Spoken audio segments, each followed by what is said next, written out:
बोलिए जयकारा, बोलिए मेरे श्री गुरु महाराज की जय।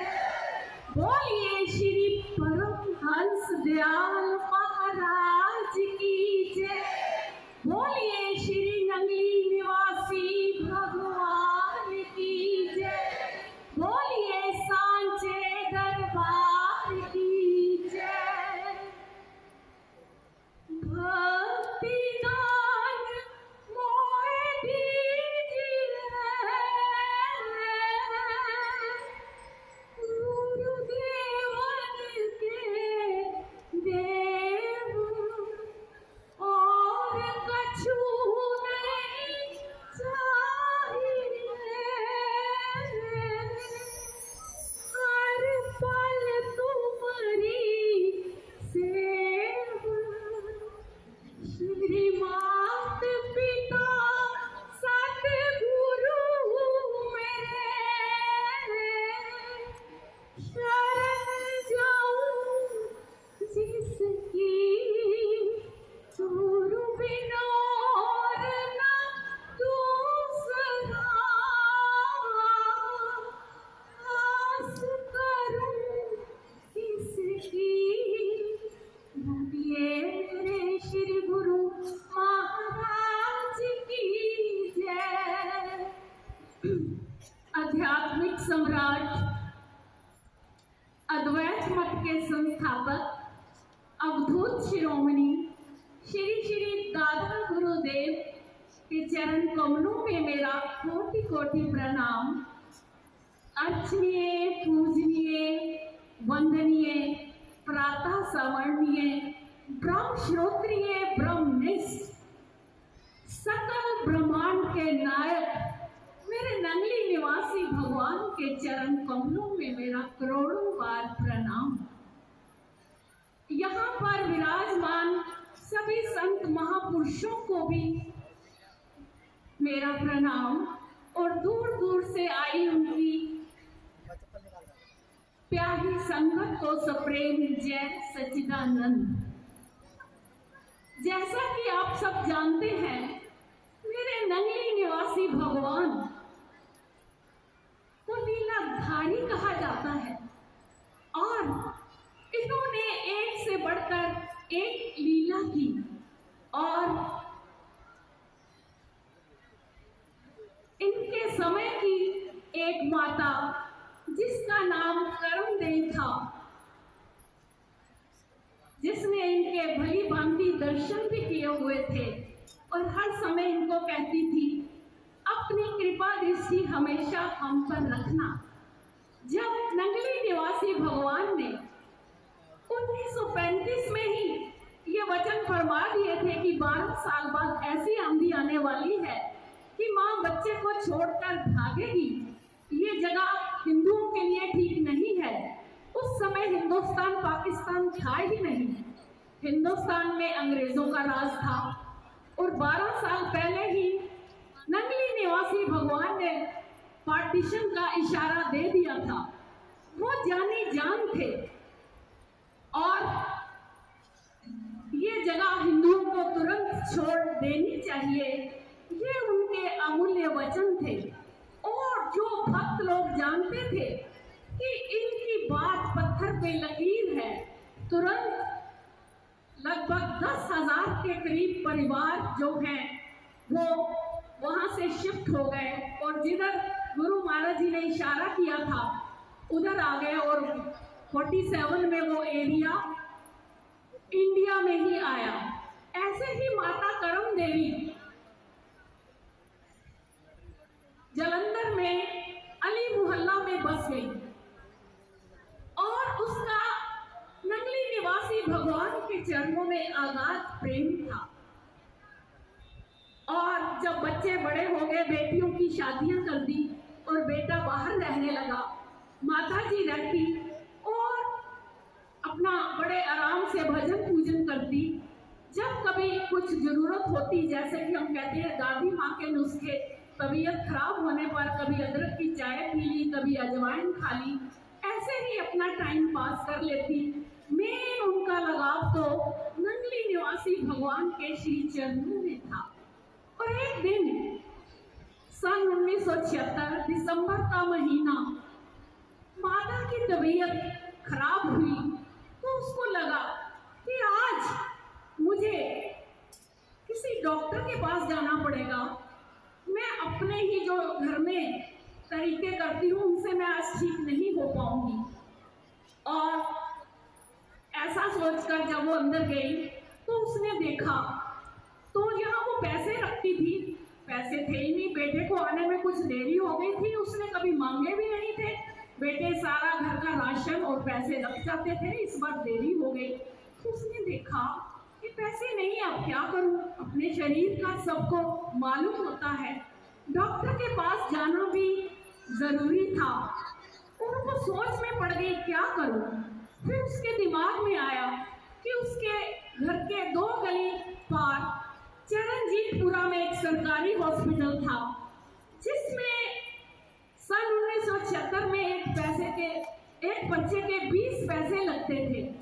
उसने सोचा कि मैं उसी हॉस्पिटल में चली जाती हूँ और जब मेडिसिन लेने का टाइम आएगा तो मेडिकल स्टोर वाले को बोल दूंगी मेरा बेटा आने वाला है, आप दवाई दे दो तो मैं आपको पैसे दे जाऊंगी। फिर खुद ही सोचने लगी क्या पता मेडिकल स्टोर वाला कैसा हो। वो मेरे को बोले चल चल माता, पैसे है नहीं, दवाई लेने आ गई। फिर वो डर के वहीं बैठ गई। अब सोचे करूं तो क्या करूं। उसके मन में एक विचार आया कि मैं हॉस्पिटल में लेट जाती हूँ, तब तक सारे पेशेंट्स निपट चुके होंगे। इतना दुखा अगर कोई पेशेंट हुआ तो उनके सामने अगर मेडिकल स्टोर वाला मेरी इंसल्ट कर देगा तो कोई बात नहीं। अब उसने जब नंगली निवासी भगवान के पास जाके प्रार्थना की, माथा टेका कि उनके प्यारे उनके दर्शन किए बिना कहीं जाते ही नहीं हैं, यूं मान लो कि उनको साथ लेकर ही जाते हैं। जब वो नंगली निवासी भगवान के सामने आई तो कहने लगी आप तो जानते हैं मेरी मजबूरी और आज मेरी लाज आपके हाथ में है। होता है दिल में जब दर्द पैदा, असर दुआ में होता है। खुदा भी मदद करता है जब बंदा उसका रोता है। जब वो माथा टेक रही थी तो उसकी आंखों में आंसू आ गए कि अब हॉस्पिटल में जाके बिना पैसों के पता नहीं मेरा क्या होगा। उसने काफी देर की थी हॉस्पिटल पहुंचने में ताकि वहां पेशेंट्स निपट चुके हों। जैसे ही वो हॉस्पिटल पहुंची तो वो डॉक्टर के पास गई तो डॉक्टर कहता आप कर्मदेही हैं, आपके पैसे तो आ चुके। वो और डर गई कि ये डॉक्टर मेरा मजाक उड़ा रहा। मैंने तो किसी को बताया तक भी नहीं कि मैं इस हॉस्पिटल में आने वाली हूँ। डॉक्टर ने उसको सहमे हुए देख के आगे बात करना शुरू किया। माता जी, जब मैं बैठा था तो मेरे पास एक सज्जन आए और उन्होंने कहा देखिए डॉक्टर साहब कर्मदेही आ गए। तो पेशेंट्स को बुलाना डॉक्टर की ड्यूटी नहीं होती, उसका हेल्पर या कंपाउंडर वो बुला के लाता है। लेकिन उनकी वाणी में कुछ ऐसा दम था कि मैं आपको बुलाने के लिए खुद बाहर आया। मैंने आवाज दी कर्मदेही आ गई। तो पेशेंट्स ने कहा यहाँ कोई कर्मदेही नहीं है, वो घर में जानबूझकर लेट हो रही थी।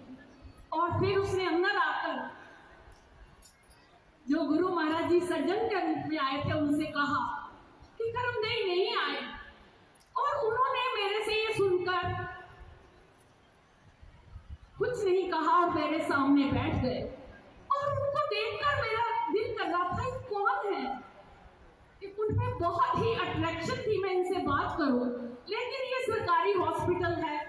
मैं डर रहा था कि ये पेशेंट्स मेरी शिकायत कर देंगे कि डॉक्टर पेशेंट्स को छोड़कर लोगों के साथ बातें कर रहा है।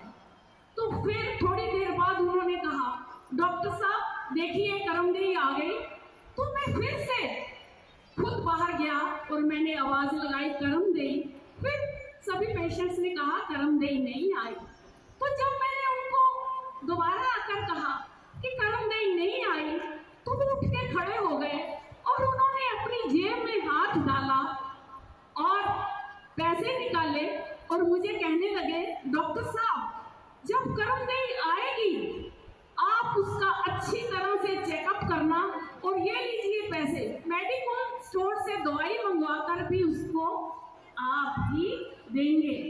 तो डॉक्टर ने कहा, माता जी उस समय बहुत भीड़ थी, मैं उनसे बात नहीं कर सका। वो आपके क्या लगते हैं? उनको देखकर मेरा मन हो रहा था कि मैं इनसे बात करूं। माता का तो वो हाल था।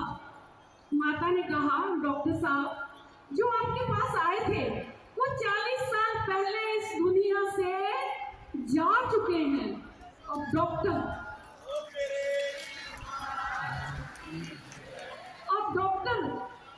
वो कैसे झुठला सकता है इस बात को कि उसके सामने बैठे हैं, उसको पैसे देकर गए, उससे बातें करके गए हैं जो फिजिकली इस दुनिया से जा चुके हैं। अब डॉक्टर तो उस माता का चेहरा ऐसे देख रहा था। माता कहती, अगर आप उनके दर्शन करना चाहते हैं तो 2 गली छोड़कर मेरा घर है, आप आइए। डॉक्टर उस माता के पीछे ऐसे चला जैसे जंजीर से बंधा हो।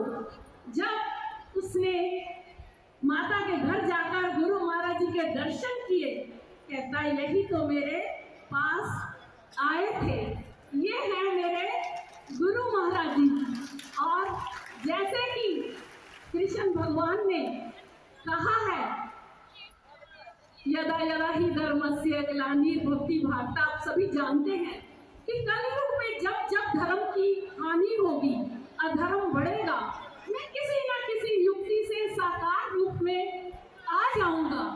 और ऐसे ही मेरे नगली निवासी भगवान को कृष्ण की उपाधि मिल चुकी है और इनके जो पाकिस्तान में 37 आश्रम थे वो कृष्ण द्वारा के नाम से तो जाने जाते थे। और ऐसे भगवान हमें मिले हैं जो जब भी किसी भक्त पर भीड़ पड़ती है, दुख आता है, किसी ना किसी रूप में उसके पास आकर उसका जो दुख है वो दूर कर देते हैं। बोलो मेरे श्री गुरु महाराज जी की, बोलो साचे दरबार, बोलो श्री नंदी निवासी भगवान।